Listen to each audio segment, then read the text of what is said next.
Premier League Game Week 31 predictions: Everton and Arsenal will end 1 goal apiece. Palace and Brighton will play out the same score line. Ipswich will beat Wolves 1-0, West Ham and Bournemouth will end 1-1, Villa and Forest will also play out the same way. Chelsea will beat Brentford 2-1, Liverpool will beat Fulham by the same scoreline, Tottenham will beat Southampton 2-1 and United will complete the double over their noisy neighbours beating City 2-1, and Leicester will beat Newcastle 1-0. This is how the table will look after Game Week 31. So Everton stole a point today.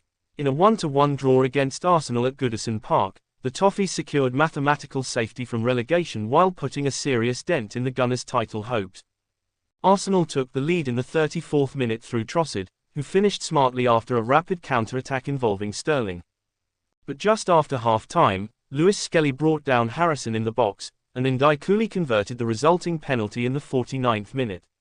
Arsenal pushed for a winner and ended with a higher XG of 1.83 to Everton's 1.05, but Pickford's sharp saves and Everton's gritty defending held firm.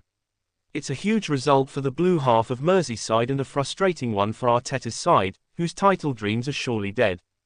Other results include Palace beating Brighton 2-1 in a crazy game with 3 red cards, Wolves beating Ipswich 2-1, West Ham and Bournemouth playing out a 2-2 draw, Valencia beating Real Madrid at the Santiago Bernabéu, Betis stealing a point from Barcelona and Inter dropping points to Parma.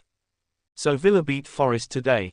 With their 7th straight win in all competitions, Aston Villa climbed to 6th in the Premier League after a 2-1 victory at home. Rodgers and Malan scored early in a dominant first half for the hosts, who looked in control with a 2-0 lead. Forest responded after the break, with substitute Jota Silva pulling one back, but despite a flurry of chances and a late thunderbolt from Murillo that hit the crossbar, they couldn't find an equaliser. Villa's XG of 2.52 showed their attacking threat, while Forest's 1.2 XG reflected a spirited second half that ultimately came up short. So Brentford and Chelsea played out a stalemate today. It ended 0-0 at the G-Tech Community Stadium in a tense West London derby, with both sides creating chances but neither able to make the breakthrough.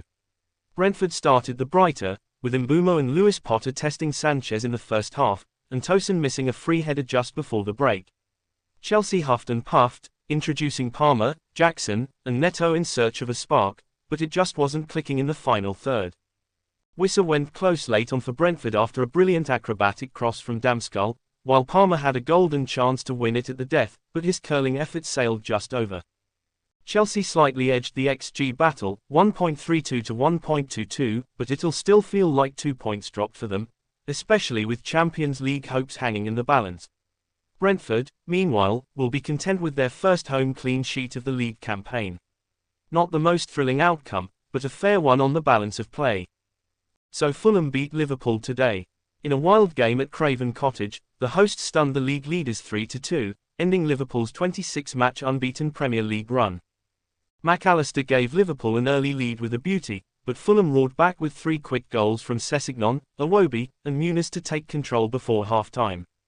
Luis Diaz pulled one back in the second half, but despite piling on the pressure, Liverpool couldn't find an equaliser. Leno stood tall in goal, making key saves to deny Jota and Elliott.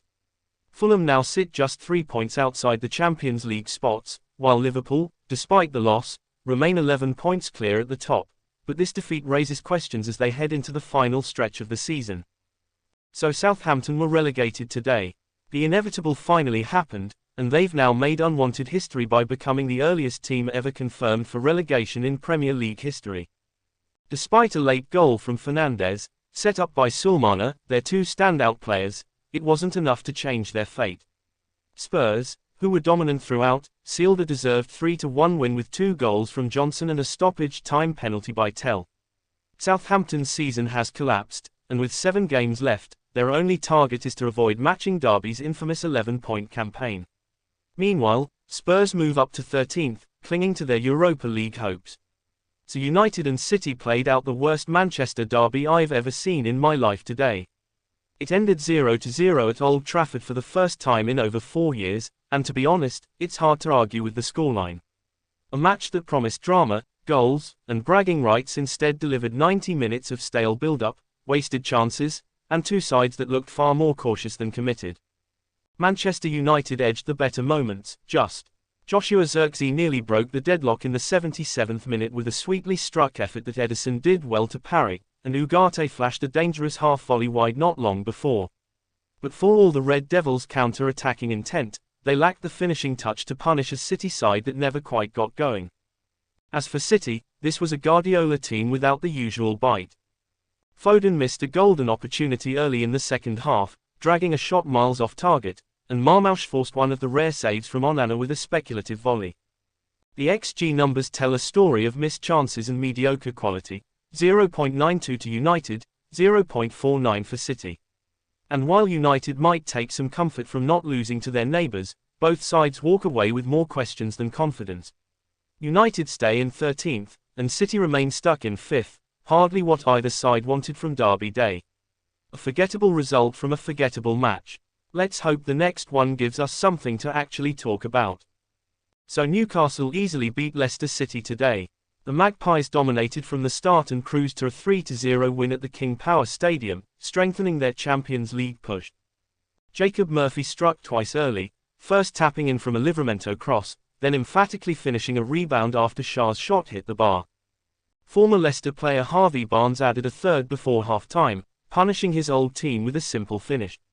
Newcastle's XG of 3.26 to Leicester's 0.47 summed up the control, with Howe's side rarely troubled. Despite some second-half effort from the Foxes, the result was never in doubt. Newcastle move up to 5th with a game in hand, while Leicester stay 19th with relegation looming. So these were my Premier League game week 31 and these were the actual result. As you can see, I only got the Arsenal game right. This was my predicted table and this is the actual table. Check out my YouTube for more content.